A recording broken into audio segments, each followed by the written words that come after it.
Cán bộ Thế là thế nào, cán bộ xem giải quyết thế nào cho thế là hiện tại là cô ra cái là cô khóa cửa lại, bây giờ vợ cũ của anh Tiến là đang bị nhốt ở trong phòng à? Ôi, đói quá. Bây giờ là cái gì ăn được à? Nước có nước uống nè.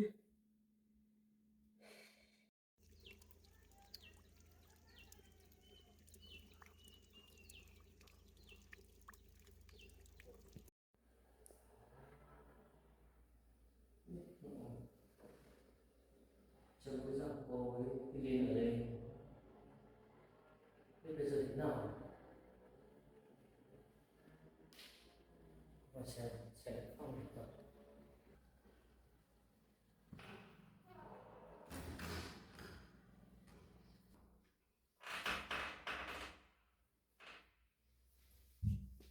Cốc nước ở đây, cái liền thằng lấy cốc nước ở đây làm cái gì?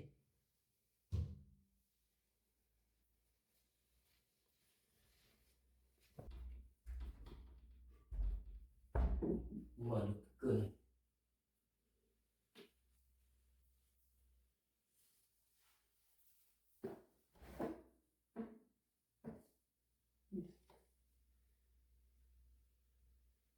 Cái gì đây chứ? Cái manh mối gì ở đây? Đưa.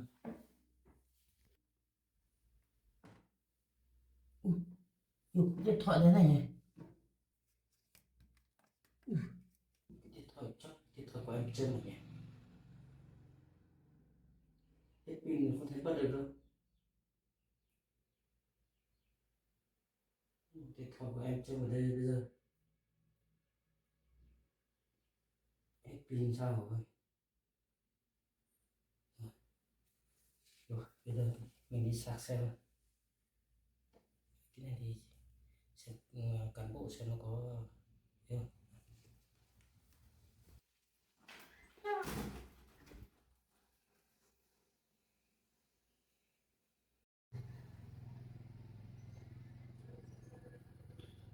bây giờ anh Tiến có đi tìm mình, có lo lắng cho mình hay không? Bây giờ điện thoại mình thì không biết rơi ở chỗ nào. Giờ còn chị kia nữa, bây giờ mình nhốt chị ấy trong, không biết chị ấy có đói hay không. Mình muốn xuống đấy mà lại sợ thì chị ấy mà ra được, chị ấy lại không biết chị ấy làm gì cho mình nữa. 2 ngày rồi chị ấy mà đói chết thì chắc mình đến tội, không biết bây giờ phải làm thế nào bây giờ. Không biết anh Tiến có đi báo công an hay là tìm người để giúp đỡ không? Bây giờ chắc mình phải đi báo công an mới được. Báo công an để công an đi xem như thế nào. Phòng kia bây giờ chị ấy ở trong đấy không biết như thế nào rồi. Bây giờ chắc mình phải đi báo công an thôi. Sợ thì nữa chị ấy nhốt ở trong đấy mấy ngày rồi, sợ bị làm sao, không biết làm thế nào. Mình đóng cửa đi báo công an.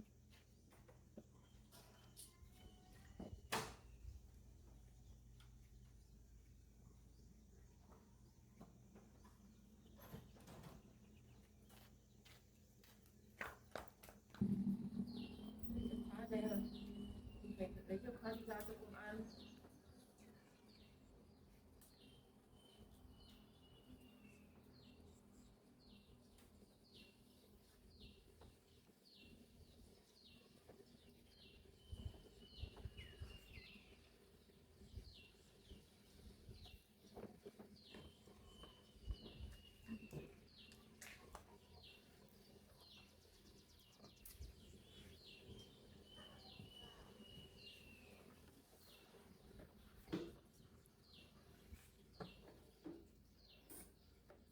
Chìa khóa xe để đâu rồi?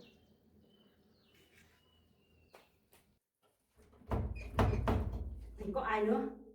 Đây là phụ kho, từng bát nữa, họ ở đây công ty hết rồi bây giờ. Mình có cả to cũng họ cũng không biết mình ở đây nữa. Làm thế nào? Thì thật đấy. À, đây có cái chân này, có đây chứ. Mình thật đấy.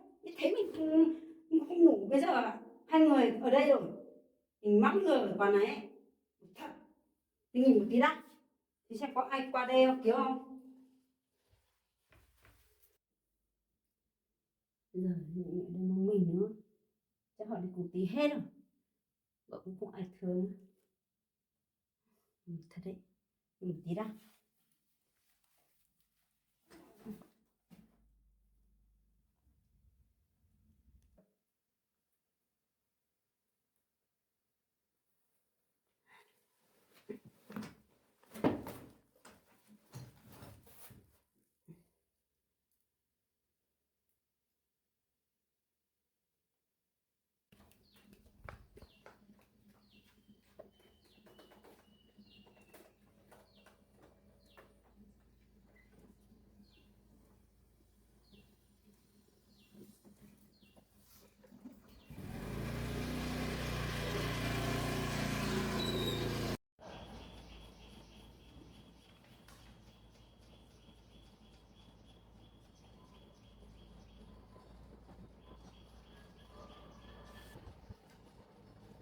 Từ hôm qua đến giờ trước đây Tiến anh gọi cho mình, không biết là cũng kiểm tra được cái manh mối gì không.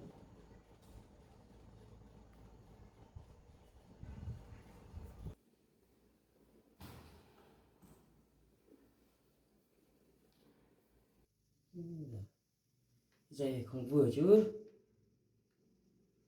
làm nào được nhỉ. Kệ nó rồi, giờ không biết em chồng thế nào rồi. Chị lên từ đi, em chồng đi đâu rồi. Giờ làm nào được đây, điện thoại thì hết pin.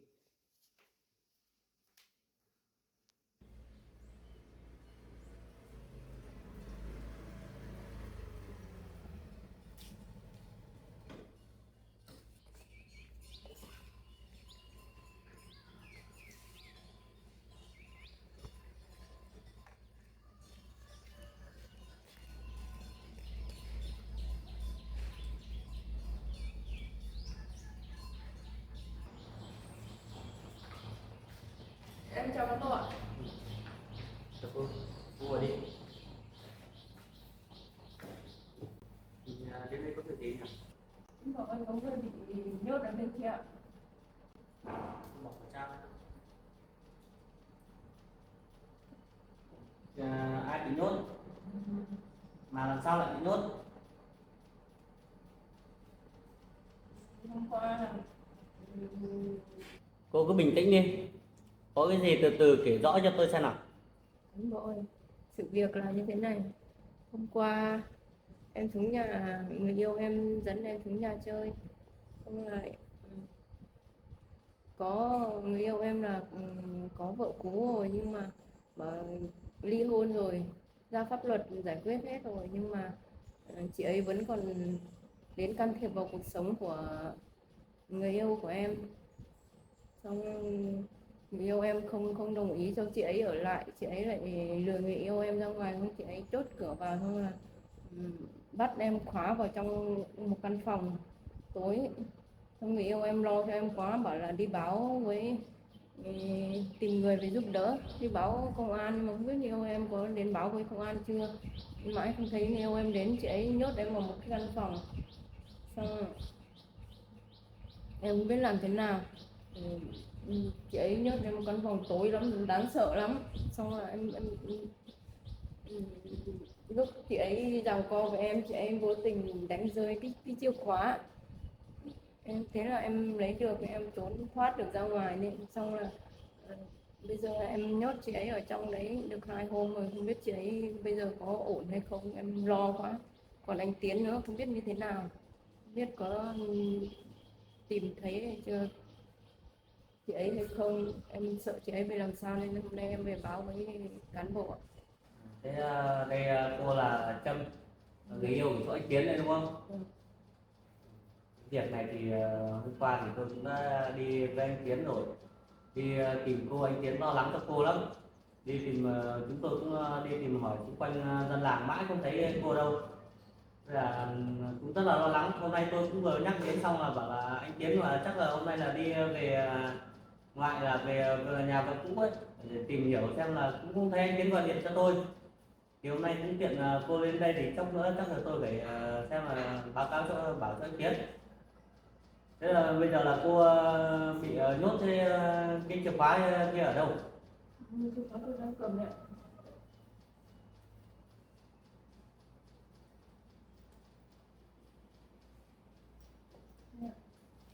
Cán bộ Thế là thế nào cán bộ xem giải quyết thế nào cho một khoản.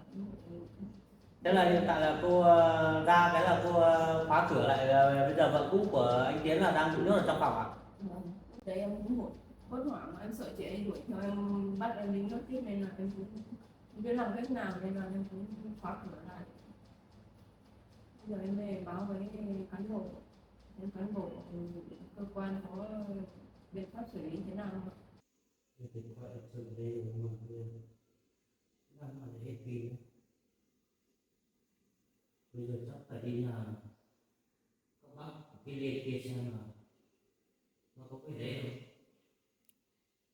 để đấy nếu có cái đấy thì còn biết thì mình còn có vừa tìm thấy thì trông có lại sổ đỏ của mình nữa, chắc phải đi sang là bên ngoài của nhà trông mà nhà cái liệt kia tìm không bây giờ ấy, cần phải biết cái đấy đi đã.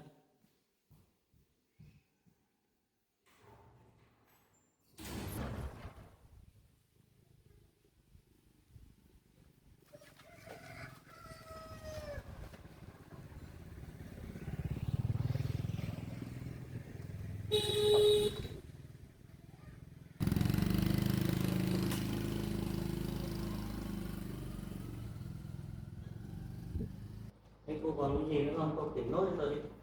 Bây giờ em còn lúc em dậy em thoát được ấy, thì lúc đấy em còn cái điện thoại với lại túi xách em giày dép em bỏ lại đấy, em không biết là điện thoại em rơi ở chỗ nào. Sách điện thoại của cô là hiện tại là không biết nó rơi ở đâu.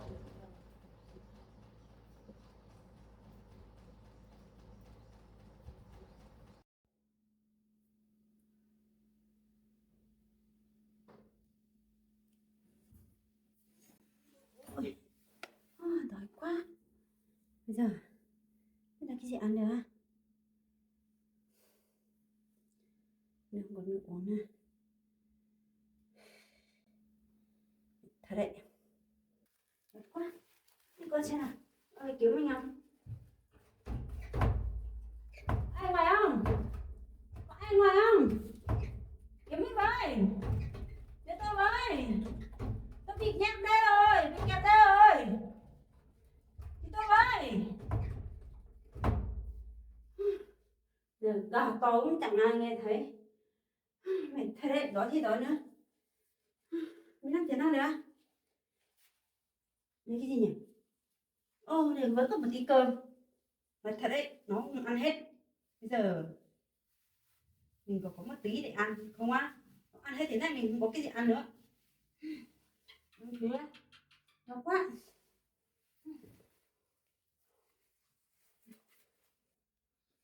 Đau quá, không tin nước đã. Số mày ăn cơm thì nghẹn chết đấy.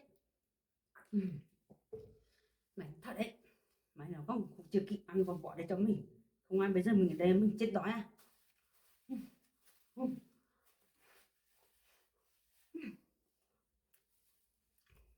nước cũng chân ngon. Thế. Thế rồi. Nhá.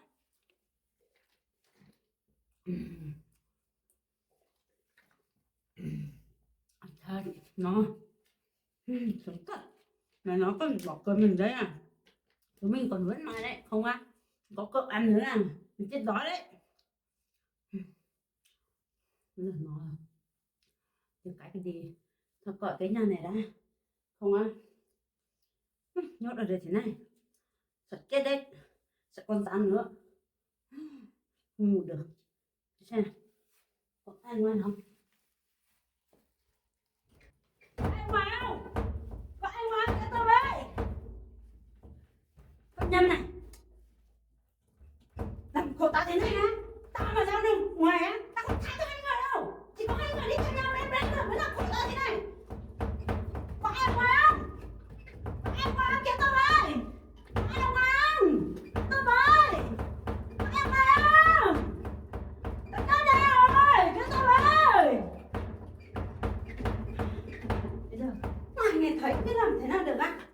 xem nào có chỗ nào ra được không? Ủa, có chỗ ra chứ? Ở trên có cái mít rồi bây giờ có chỗ lại ra. Đi đi đâu được á? Đi chỗ nào ra được á? Đi xem nào có chỗ ra được không? Không ra chứ?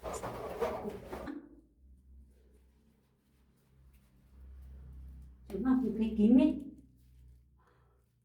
Thôi bây giờ nhốt đây thế này. Chết nào. Mệt quá. Nghỉ một tí đã. Có chỗ để đi rồi. Mình cứ tưởng nhớ được cái con châm kia về đây là cả đời này nó không gặp được chồng mình, nhưng mà hóa ra nó lại nhân mình chứ. Nó khôn thật đấy, bực mình thật đấy. Mình ngu lúc đấy lấy cái chìa khóa mình biết lấy cất hay là làm rơi, bây giờ nó lấy được nó được đi về đưa ra là mình bực thật đấy. Bây giờ chủ nhà nó mà về lấy bát đũa thì mới gặp mình không á, cả đời này mình cứ ở đây thế này là chết đấy. Mình quạng nhìn một tí đã, là có ai qua đây thì vào đây lấy bát đũa thì cứu mình ra không á. Mình cả đời này ở đây chỉ có nhân gian rồi, chết rồi. Mình đi đã, mình đi lại nhà cũng mệt thật. Anh Tiến về cứu em với, em bị con châm này nhốt ở đây rồi. Con này mà em mà ra được á, em cho con châm này đi tù cơ. Bực lắm rồi. Trời thì trời tối om nữa là sợ chết à. Cái số mình sao khổ thế nhỉ, làm cái gì cũng thế, vất vả thật đấy, chẳng thấy suôn sẻ một tí nào.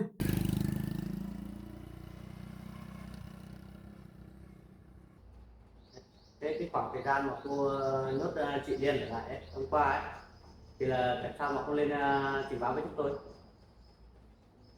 Lúc đấy em cũng hốt hoảng quá, em bị nhốt mấy ngày xong rồi chị Liên cũng đối xử với em lúc chị em bỏ đi nên em cũng tinh thần em cũng không được ổn định, cũng để phát luôn rồi em cũng không được không nghĩ đến là báo công an. Xong rồi bây giờ tâm trạng em cũng ổn định rồi em mới nhớ đến sợ chị ấy bị nhốt đấy, bị chết đói hoặc là bị khát hay bị thế nào, cũng lo là anh Tiến lo lắng nên em mới báo công an rồi. Lần sau ấy có những cái chuyện như thế xảy ra thì phải lên báo với chúng tôi luôn. Bây giờ mà cô nhốt chỗ chị Liên ở đấy hiện tại, bây giờ nếu mà đói khát các thứ mọi thứ nó ảnh hưởng đến tính mạng thì sao? Lúc đấy là cô là người phạm tội đấy, cô đang là người bị hại, mà ngược lại bây giờ cô nhốt chị Liên ở trong đấy hiện tại là 2 ngày rồi.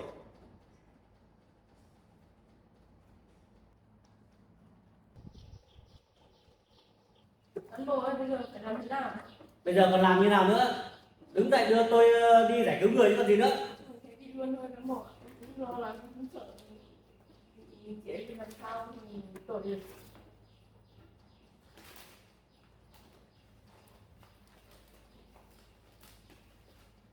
Đi.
Trong này cán bộ ạ, trong này.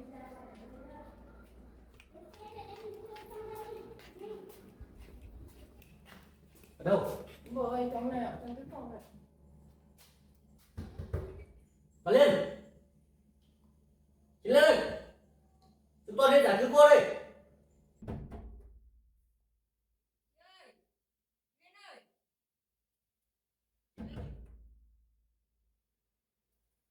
Chúng tôi đến giải cứu chị đây, chị Liên ơi.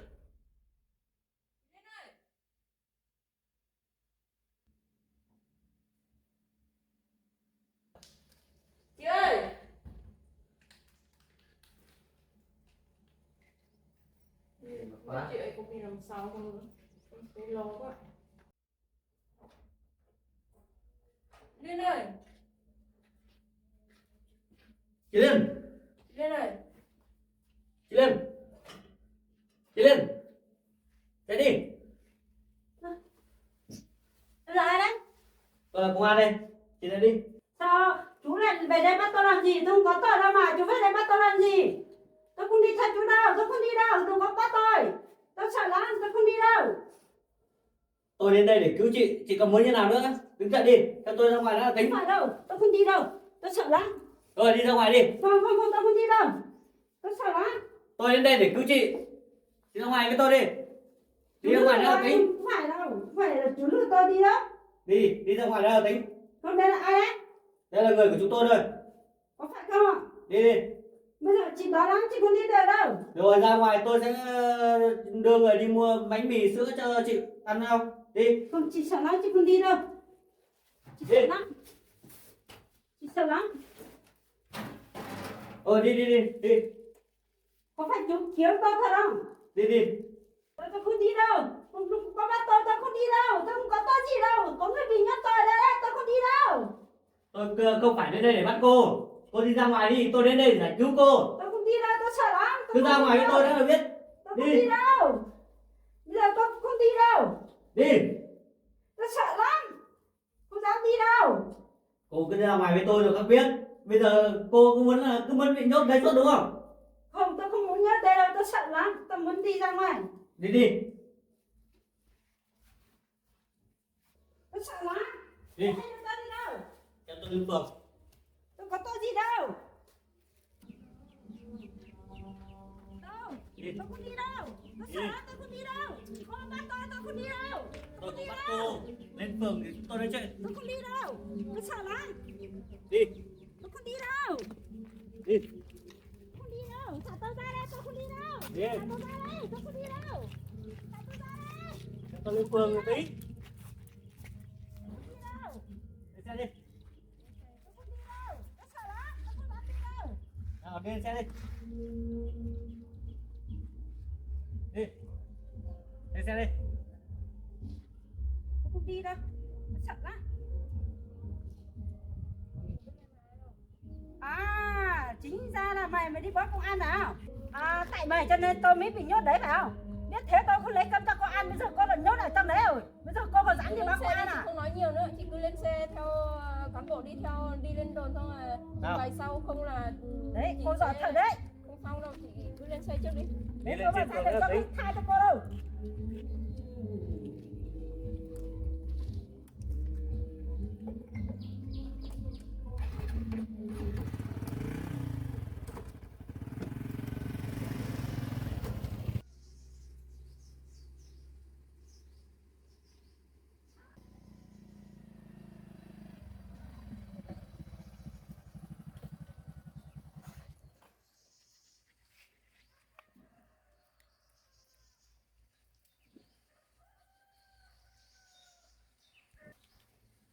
Đâu cửa hết.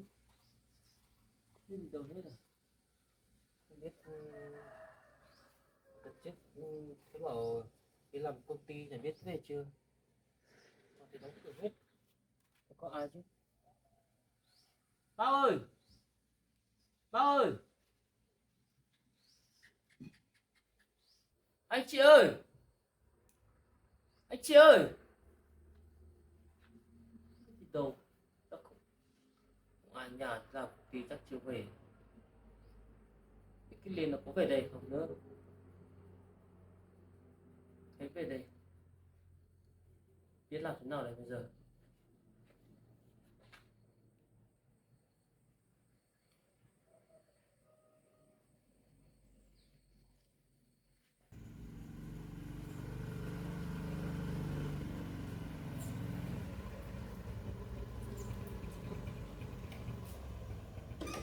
Đấy, tại cô cho nên tôi mới như thế này. Cái gì đấy chị Nhốt tôi ở đấy.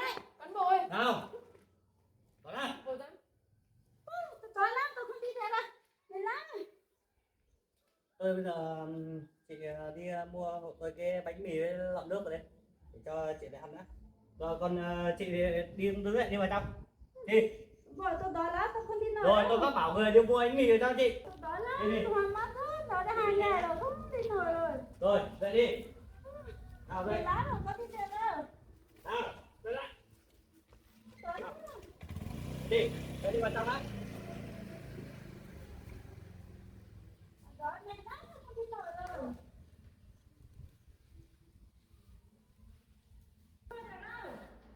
Rồi tôi vào trong này nghỉ ngơi đã. Mệt lắm rồi. Rồi chị ngồi đây. Vâng.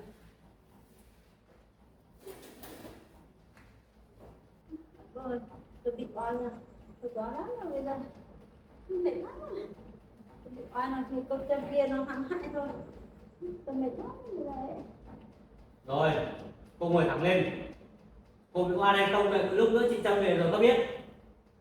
Mệt lắm rồi. Chân kia nó chị thôi đâu. Chị bị oan ấy. Anh bố phải làm chủ cho chị nhá. Rồi bây giờ thì chị đang yếu đúng không? Vâng, chị biết lắm rồi. Rồi bây giờ chị cứ nghỉ ngơi đi. Đây một lúc nữa chị Trâm đem bánh mì với nước về đây. Chị ăn uống xong chị tỉnh táo. Tôi sẽ làm việc với chị. Vâng. Mà em đưa chị về đi. Chị mệt lắm rồi, chị không muốn ở đây đâu. Rồi một lúc nữa chị ăn uống xong chị khỏe lại tôi sẽ làm việc với chị. Vâng. Thế em phải đưa chị về nhá.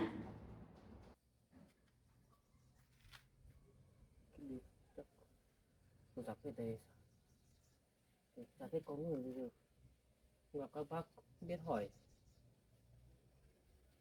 biết là có về đây không, làm thế nào đây bây giờ,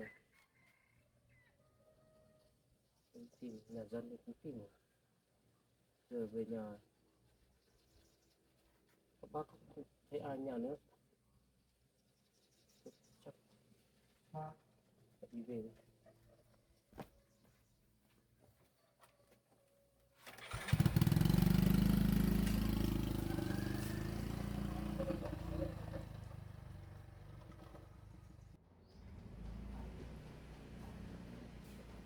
Nên là chị cứ nghỉ ngơi đi.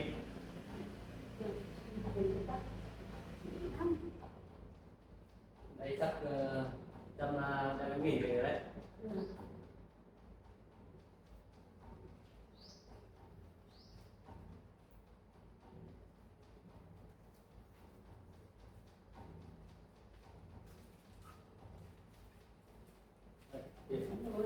Tôi ghế ngồi đi. Đi đi, ngồi đây. Chị cứ ăn từ từ thôi, cháu nghe chưa? Giỏi lắm rồi.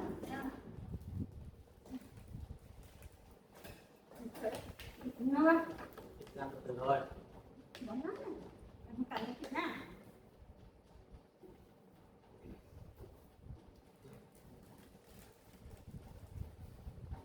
Đấy, tao mày mà tao khổ thế này đấy. Để tao nhắc vào đấy của mình. Như thế, tao không lấy cơm cho mày ăn á. Mày kêu với tao, không bây giờ hả? Tao đói hết chết rồi. Tao mà chết á. Mày cũng có tội đấy. Tại chị nhốt em trong đấy chứ. Này, anh chạy mày đi với thằng tao. Không có tao không nhớ mày đâu. Biết Ồ, chưa? tập trung ăn đi. Đói lắm rồi.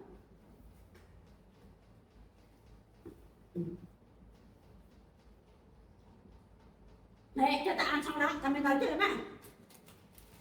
Ăn đi, chị đang mệt thì em không nói chuyện gì với chị nhiều đâu.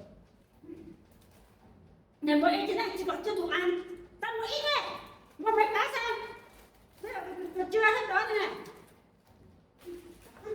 Nhìn ra.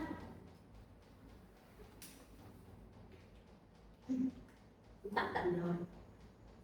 Đấy, tại sao mày nhớ tao đấy? Tại chị nhốt em mà. Cái gì? Mày nhớ tao đấy. Tao không nhớ mày bao giờ đâu. Rồi, im đi. Đây là cơ quan phải cái chợ để hai người cãi nhau. Đấy, cán bộ xem. Cái đứa này đi với chồng chị xong là nhốt chị ở trong kia xong là nó chạy về đây cơ mà. Cán bộ phải làm chứng cho em nhá. Đúng rồi, đừng nói chuyện. Thật đấy, cán bộ không biết đâu. Nói chuyện không phải như thế đâu. Đấy, cái đứa này đi với chồng của chị đang sống ổn xong là đi với chồng của chị. Bây giờ chồng của chị lại đuổi chị đi ra cái lán ở bên kia. bây giờ cái đám chơi không hết rồi, chị không ở được đâu. Đấy, tại cái đứa này đấy, cái đứa này là nhớ chị đấy. Đấy, tao mày nhớ tao ấy. Không á, hôm nay chị tao em có đi đâu. Đang ở trên cơ quan chị làm công nhé, không là em không tháo với chị đâu hết. Hai người có thôi được không? Tôi đã hỏi chuyện đến hai người chưa? Mà cãi nhau ở trên này. Đấy, tại cái đứa này cán bộ, thằng này mấy nhớ tôi ở đấy đấy. Không á, bây giờ không có cán bộ đi cứu á, tôi ở đấy á, tôi chết đói đấy. Thế là em đi báo cán bộ để cán bộ đi cứu chị đấy, không phải là tự nhiên cán bộ để biết chị bị nhốt ở đấy đâu. Phải đâu, tại cô nhớ tôi đấy. Tôi có tội gì đâu mà cô nhớ tôi ở đấy. Đúng, chị là người chủ mưu trước, chị nhốt em ở trong đấy trước. Không phải đâu, cô nhớ tôi đấy. Cho tôi ở đấy đấy. Không á, tôi bây giờ tôi cũng ấy nhìn không sao. Đấy, tại cô mà tôi bị nhốt ở đấy mà. Biết thế á, tôi không đi ra bên kia lấy cơm cho cô ăn á, bây giờ cô chết đói rồi. Hai người có im được không? Chị ngồi im đấy, để tôi làm việc với chị Trâm. Vâng. Giờ chị Trâm chị kể lại từ đầu lại cho tôi đi. Thưa cán bộ, đấy là anh Tiến là người yêu của tôi, anh Tiến đưa tôi xuống nhà, anh ấy chơi xong bảo chiều hôm đấy mày được đi chơi. Anh ấy bảo là chị này là vợ cũ nhưng mà đã ly hôn rồi, nên là đấy tôi cũng không biết là chị này vẫn còn qua lại không với anh Tiến, nên là chúng tôi đang ăn cơm thế chị ấy lại sụp vào nhà tôi lại bắt bảo anh Tiến đi lấy bát cho ăn cơm, nên anh Tiến ra ngoài xong rồi lại nhốt tôi vào trong một cái căn phòng. Chị ấy lại nhốt vào trong một căn phòng, xong sau đó chị ấy đồng chuyển chị ấy nhốt tôi vào trong cái căn phòng của tôi đấy, cái căn phòng của em là cái giải cứu chị ấy. Tôi lại nhốt được trước ở hôm sau, mà chị ấy cũng lấy tí cơm xong rồi nước tôi uống, sau đó tôi ăn cơm xong chị ấy say xong kiểu vô tình làm rơi cái chìa và đấy nên là tôi vô tình là nhìn thấy, nên tôi cũng thoát được ra ngoài. Tôi sợ chị ấy đuổi theo bắt tôi đi chuyển đi chỗ nào, chị ấy bảo chuyển tôi đi chỗ nào đi chỗ khác làm việc, thì tôi sợ quá nên tôi đóng cửa lại,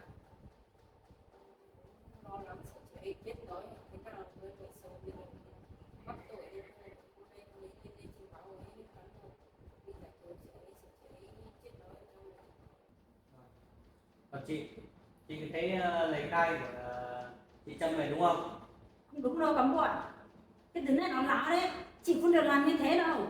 Cái đứa này ấy, bây giờ nó khai láo đấy. Chị nhất quyết chị không làm như thế đâu. Thật mà, chị có được nhốt em đâu. Em nhốt chị cơ mà.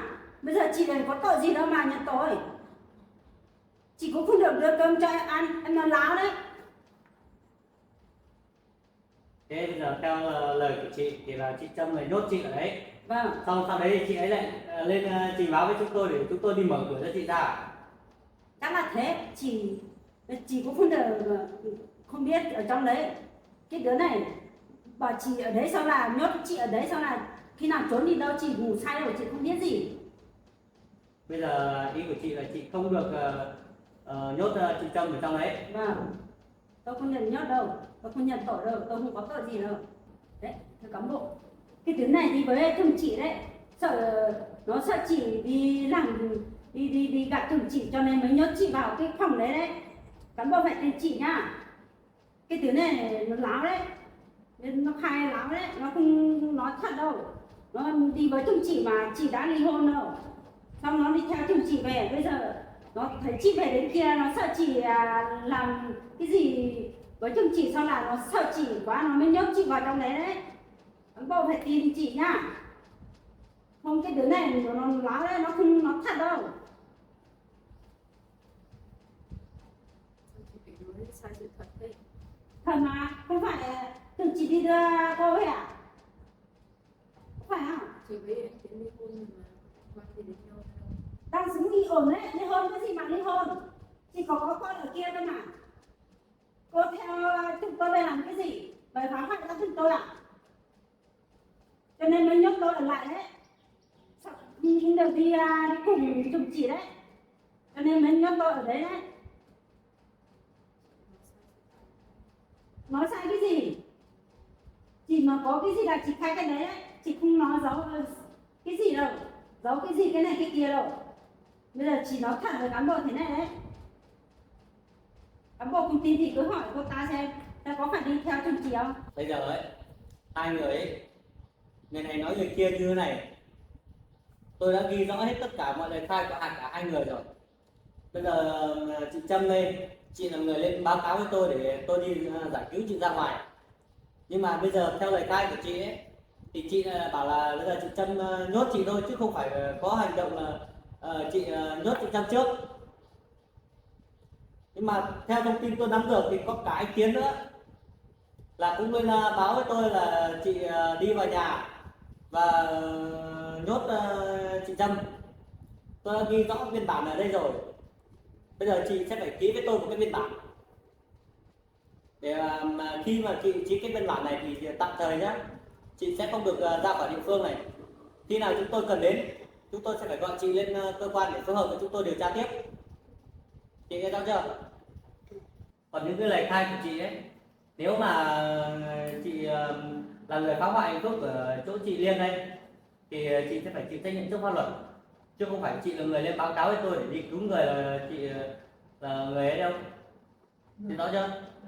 Thế bây giờ nhá, cả hai ký vào cái biên bản này cho tôi. Đây. Trong khoảng thời gian này chúng tôi sẽ tiếp tục vào điều tra, rồi tôi sẽ phải gọi cả anh Tiến lên nữa để làm việc.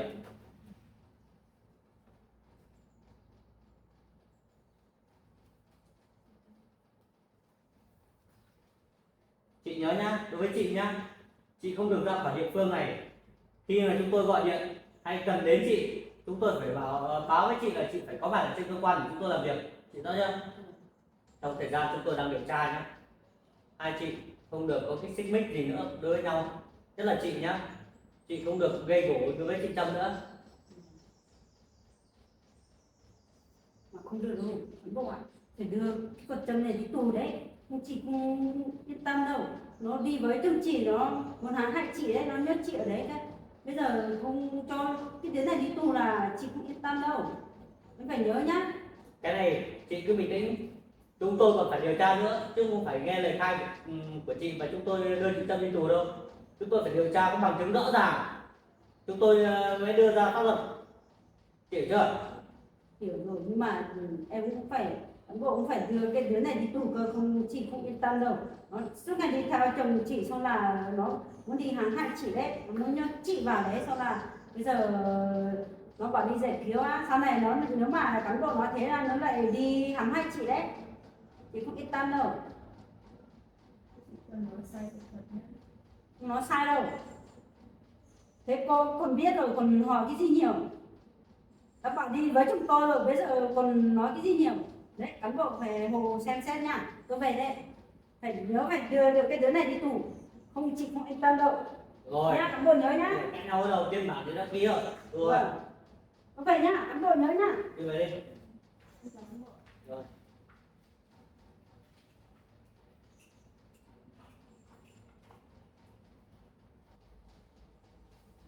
Sự việc sau càng này càng rắc rối. Bây giờ phải viết một cái giấy rồi tiến lên làm việc.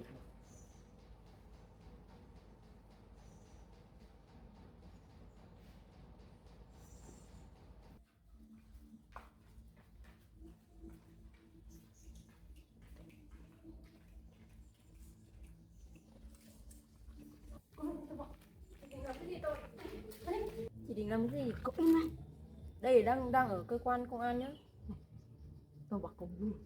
Cô mà bảo ra khai tôi nhá cô á, tôi sẽ không tha cho cô đâu. Thế cô có mời cô lấy thì lấy cho tôi à?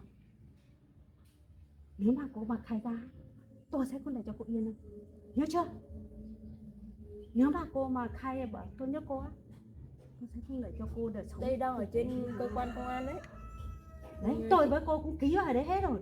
Bây giờ mày ở ngoài ta không sợ đâu. Nhá? Chị cứ ký em Mày cứ mà nó ký, mắc bây giờ thai. đang trong thời gian lấy ấy. Mày mà khai ra, Chị mà ta không làm để yên đâu nhá. chị mà làm hại em là Thế nhớ chưa? chị đi tù không có được về đâu đấy. Nhớ chưa? Đừng có mặc khai linh tinh nhá. Nếu mà khai linh tinh á, Chị thả tôi tôi không để tha tôi cho đi cô về. đâu nhá. Cô nếu mà khai ra, Nếu mà tôi đi tù á, cô cũng đi tù. Bây giờ cô và tôi cũng ký giấy hết rồi. Thời gian này á, cô đừng có mà đi theo chúng tôi, như chưa? Nếu mà tôi thấy đi theo chúng tôi là tôi không để yên đâu nhá. Chị thả cho em đi về đi, em không dây co với chị nhiều nữa. Hôm nay Nhớ nhá, nhớ nó mắc khai linh tinh nhá. em không dây co với chị nhiều, chị đi về đi. Nhớ chưa? Tôi cấm cô đừng có mắc khai nhá. Bây giờ tôi phải nhá. Lần sau chị nhiều nữa, đang ở trên cơ quan. lần sau mà đi với chồng tôi nữa, tôi sẽ không thay cho cô đâu. Bây giờ tôi về đấy, cô nhớ nhá. Không nói chuyện với chị nhiều nữa.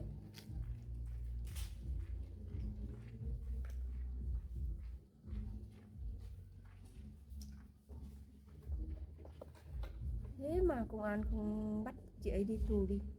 Bây giờ còn lại quay sang lại đổ tội cho cả mình. Bây giờ cả hai người cùng có tội còn để điều tra nữa. Không biết thế nào. Mình phải đi về trước.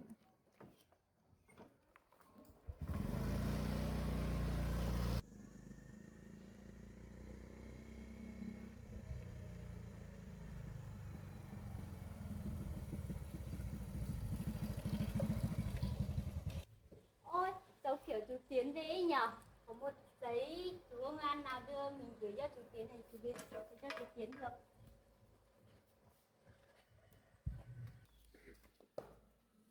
Tiến ơi, chú Tiến ơi. Đi lên cháu Tiến ơi. ơi, chú Tiến ơi. Có một chú công an nào gửi giấy cho chú ạ. À đây à? Dạ vâng, Cũng cảm ơn nhá. dạ vâng. Cháu đi về đây ạ. Vâng vâng.